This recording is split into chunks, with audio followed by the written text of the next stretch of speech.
This is SelfWork, and I'm Dr. Margaret Rutherford. At SelfWork, we'll discuss psychological and emotional issues common in today's world and what to do about them. I'm Dr. Margaret, and SelfWork is a podcast dedicated to you taking just a few minutes today for your own self-work. Hi, I'm Dr. Margaret, and welcome back to SelfWork. I really appreciate you listening. I started this podcast about 4 months ago.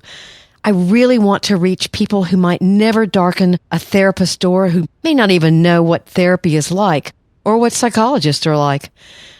And I also, of course, wanted to reach out to those of you who are interested in mental health, mental illness, self-help. So if you're either one of those kinds of listeners, I appreciate you being here. Today we're going to be talking about gratitude. 3 different ways of thinking about gratitude. How it works in relationships and why it's important. The relationship between gratitude and depression. And we're not just talking about chronic depression or major depression, we're also talking about grief. And then, as the title suggests, can gratitude backfire? And if it does, what kinds of problems does it cause? And what do I actually mean by gratitude backfiring? Then we're going to have an email from a listener. It's a great question today. What happens when someone you love is following the advice of a therapist and that very advice hurts your relationship, or at least seems to? I'm going to do my best to answer a really in-depth question. If you get on Pinterest these days, you're going to see a lot of pins on gratitude. Many people are talking about it. The first time I remember hearing anyone specifically talk about gratitude is Oprah. She advised couples to keep gratitude lists, things that they were grateful for about one another. And it's a good idea. It can be very helpful. But couples that I see in therapy are often demoralized, angry, they're in conflict, hopeless sometimes. And all those things don't go well with gratitude. They don't go hand in hand. So I'll ask couples, do you thank each other ever? Most of the time I get a answer like, well, I want to, but I'm so mad at him or I'm so frustrated with her that I either don't or I forget. So basically, no. And then when I press the point or think, well, what would have to happen for you to do that? Often I get the pushback. Well, am I supposed to thank him every time he unloads the dishwasher? Or just because she picks up the dry cleaning, am I supposed to be grateful for that? I go to work every day. So there's often a lot of defensiveness about not being grateful or not showing gratitude. And there's often a lot of hurt that gratitude has not been shown. It's normal in relationships for people to have expectations that others will do their part. Usually you end doing what you're good at doing. I'm a good cook, or at least I think I'm a good cook. So I do all the cooking in our relationship. My husband has things that he does all the time. And your relationship is probably organized in that manner as well. But we can forget to be grateful for something that someone does all the time. They do well, and we just take it for granted. Long before I even knew I was going to be a psychologist, I remember listening to an NPR commentator. She was this wonderful woman, a bit older, at least sounded older. Her voice was kind of crackly, and she was very, very Southern. And she told us a story about potato salad. What she said was that she had a great recipe, really marvelous recipe for potato salad, and that she was always asked to bring it to different events, parties, get-togethers, whatever. So she was flattered, and she'd go about getting all the ingredients for the potato salad, go to the grocery store, go home, do all the steps. It would take several hours to fix it. And then she'd arrive with her potato salad. And then she'd look around, and there were carrot sticks and celery sticks on one tray, and there were processed meats on another one, and there was cut up fruit from the grocery store on another one. And she realized that people wanted her to bring her potato salad. They wanted her to work hard on it, but they weren't all that grateful. They didn't do their part to make the meal really special. So the potato salad only came out for special occasions when she decided she was in the mood for potato salad. So whatever the potato salads are in your relationship, whatever you do a lot of the time that you do very well, I'm sure that you want to be thanked. Just every now and then. And so does your partner. Gratitude is part of kindness. You know, when you're married or in a long-term relationship and you've got children do a lot of taking, right? They're little black holes of need. So when you thank each other, you're doing the thing that only the two adults can do in the relationship. Children, as they get older, may realize what you're doing and thank you, but they certainly don't do it when they're young. They take and they take. So showing gratitude in a relationship is a way of maintaining the bond that's about you as a couple. And that's very important for the health of the relationship. It can even be a way of healing if you can begin to notice and be kind and be grateful to one another. Sometimes when a couple leaves my office and they've been arguing a lot, especially in a first session, they'll say, "Well, Doc, what are we supposed to do? We ran out of time." Occasionally I do run out of time. And I'll say, be kind to each other and try to not do what you've been doing. Sometimes just an attitude of kindness can be very, very helpful. Now let's talk about how depression affects gratitude. Symptoms of depression include what I call an implosion of the self, meaning that all of your energy is going inward. It's very difficult to engage with other people. You're not energetic. You're not even engaged with the present. You're often focused on the past. And being grateful is very, very difficult. Sometimes when the source of the depression is grief, people will offer condolences and say things like, well, they lived a long, good life. Or, I'm sure you're glad their illness is over. Or, perhaps this was God's will. People who are acutely grieving can't be grateful. They're either despairing or they're not feeling much at all. When they start to heal from loss or trauma or grief, they can return to finding perspective or laughter. In fact, that's often a good sign. Rediscovering gratitude can be a signal that you're healing from your grief, but it takes time. I did a podcast on loving someone with recurrent depression. I can't quite remember the number of it. I think it's 7 or 8. And I talked more specifically about the difficulty of loving someone who is depressed, especially chronically depressed. You're not going to get much gratitude from these people, except perhaps they're grateful that you love them through it. That's certainly something that they can attach to. But when they hit a down, for example, if they have bipolar disorder or chronic major depression, all they can do is think about their own dark, chaotic internal world, and feeling grateful is about as far away as Jupiter. So perhaps when you are depressed, you shouldn't shame yourself for not being able to engage and participate. That's a symptom of depression.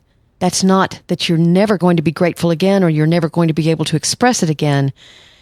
But depression definitely decreases your ability to feel and express gratitude.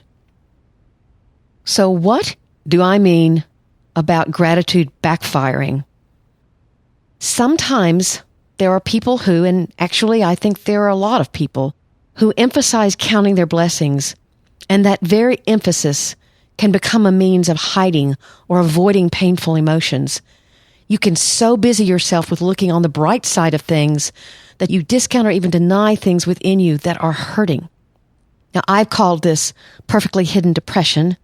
It's a subject I'm passionate about, and there are actually 2 episodes dealing with perfectly hidden depression, episodes 3 and 4, if you're interested. But I'll briefly say that it's a syndrome or a group of behaviors when someone, sometimes intentionally, sometimes unconsciously, creates a facade of everything going very well in his or her life so that no one will ask or know what she or he believes is vital to hide. This could be trauma in her past or his past. Perfectly hidden depression can be a result of family dynamics. There can be lots of things about it. Again, I don't want to go too much into perfectly hidden depression because you can listen to episode 3 and 4. But this pattern of behavior has become a lifelong habit, and the walls around them are built very solidly. So in order to keep up the facade of this wonderful, wonderful life, someone with perfectly hidden depression on a daily basis would show gratitude. That's what good, nice, upstanding, moral people do. They give every one of their kids' teachers special gifts. They remember the guy who delivers the paper. They never leave anybody out at work when they're planning a barbecue or a party. Those are all nice behaviors. Those are all actually lovely behaviors. But the problem with it is what is driving it is a need to hide, a need to keep secret, a need for the focus to be on other people, not on yourself. And it can be tremendously self-destructive. I like to think of perfectly hidden depression as gratitude on steroids. It's not that the gratitude is insincere, not at all. It's very real. But the one who is giving is in pain. She or he isn't talking about, and again, showing gratitude becomes a way of hiding. It's a distraction. And that's where the problem is. I had a woman one time who came and sat on my couch. It happened to be that day that I was running, not a little late, but I had ended the session before her, pretty late into the session, and I only had a couple minutes in between. And where she sat was the same place that the woman right before her had sat.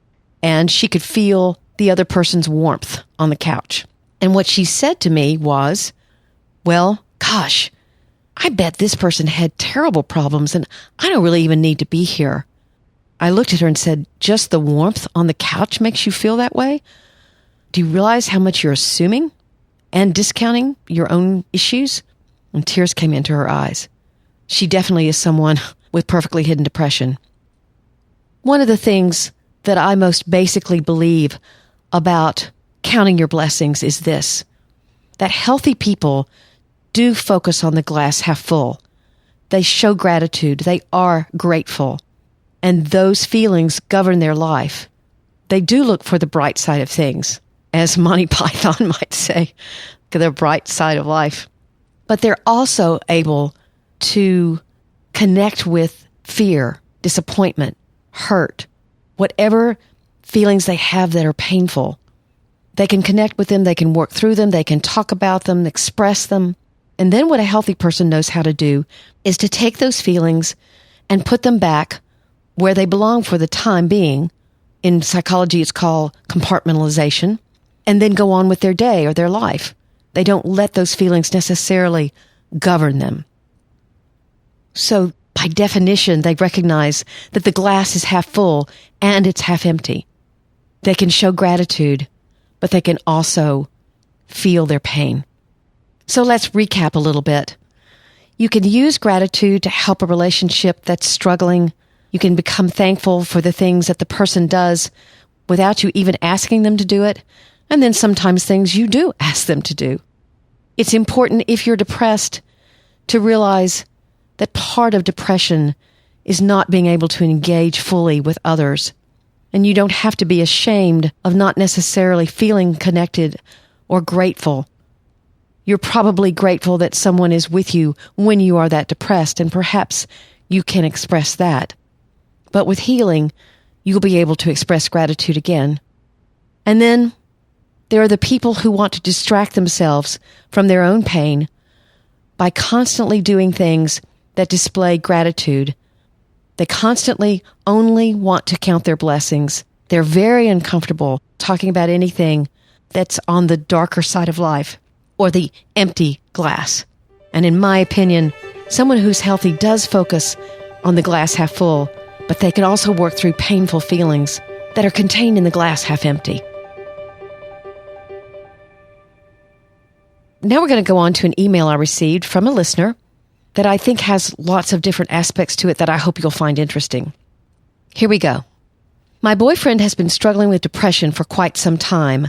I encouraged him to go to therapy and tried to be as supportive as possible. He didn't like a new therapist, so he went back to a different one that he had seen years ago. At the first session back with this man, he was told that he would never cure his depression unless he spent some time being single and figuring himself out. He broke up with me that night. We had been together a little over a year. I was really blown away not only by this advice, but by the fact that my boyfriend followed it. He tends to make rash decisions when he's depressed, so it's hard for me to trust and accept this decision. Part of me wants to write a "what gives" email to the therapist, but I'm sure that's not an appropriate response. Of course, I cannot know what my boyfriend said during this session. Maybe it was something that he really wanted to do anyway. But he's the type that is so honest about his feelings that it can verge on being cruel or insensitive. So I'd be surprised if he omitted any information to spare my feelings. This has really thrown me for a loop, and I'm so confused by how all this happened. I guess my question for you is it normal for a therapist to suggest something so drastic, especially after only hearing about the relationship for 1 hour? So here are my thoughts. The therapist did have a history with this woman's boyfriend, and perhaps there was a pattern that was evident in their work together before. It may be that her ex-boyfriend now relies on someone else to help him feel better about himself and doesn't have a true ability to like himself on his own or deal with self-loathing or maybe even self-hatred. The therapist could have said something like, "You keep looking for your worth through a relationship, and that's not going to work. You need to find your worth in yourself." It may not be that he gave him the overt suggestion, "You need to break up." It could be, of course, but it may be that the boyfriend simply took that and said, "Okay, if I'm going to finally address the horrible way I feel about myself, I need to break up." There's another important clue here. What she said in her email was that her boyfriend could be cruel or insensitive. My guess is that if he can be cruel and insensitive toward you, someone he says he loves, then perhaps that's the voice he hears in his own head about himself. Oftentimes, the way we treat ourselves, what we say to ourselves in our own little head and our inner voice, that's what we think about other people and how we treat other people. For example, if you're very perfectionistic, you're going to be perfectionistic with other people. If you're patient with yourself, you're likely to be patient with other people. So, if that's true, and he has these very vicious thoughts about himself in his head, then the therapist could be trying to point out to him that he'll never be able to love well when he does that. Of course, there's also the theory that he's using the therapist's words as a way of shielding himself from the responsibility of hurting this woman. My therapist told me to do it. That may not be as harsh as, "I really don't want to be with you anymore," or "somehow this relationship is getting in the way of me getting better." Now, on the other hand, if the therapist did step over that boundary and actually tell him what to do, then that's not good therapy unless there's significant danger to the patient or to someone else. There's some unhealthy therapists out there, just like there are unhealthy doctors or lawyers or plumbers or accountants. So you really need to choose carefully and make sure that you feel a lot of trust in your therapist and that they don't cross boundaries. If you're interested, I have an ebook called 7 Commandments of Good Therapy. It's available on my website for free, and you might want to check it out. I'll give you my website a little bit later. So, what can this woman do? If you've been together for a year, I certainly think that the relationship deserves more than just a "hey, goodbye." So you might ask the boyfriend to take you to one session with him so that you can try to understand. It would definitely be a conflict of interest for you to see this therapist individually. But if you were there in the room with both of them, you could assess for yourself what belongs with your boyfriend, what you really think is his issue, and what may belong with the therapist. I would hope that if that could happen, the therapist would be willing to talk with both of you about some pattern he believes exists, and the two of you could look at that. He might not want to do the actual couples work with you if indeed you and your boyfriend decided to do that. He might refer you to do work, and then your boyfriend could work with him individually. But it could be a start. I can hear that you really care about this person, and so acting assertively and at least asking for that kind of experience might be helpful. I want to thank you for listening to this episode of SelfWork. I'm a clinical psychologist. I've been doing therapy for over 20 years in Northwest Arkansas, and I'm loving doing this podcast. There are lots of ways to get in touch with me. As I said a few minutes ago, I do have a website. It's drmargaretrutherford.com.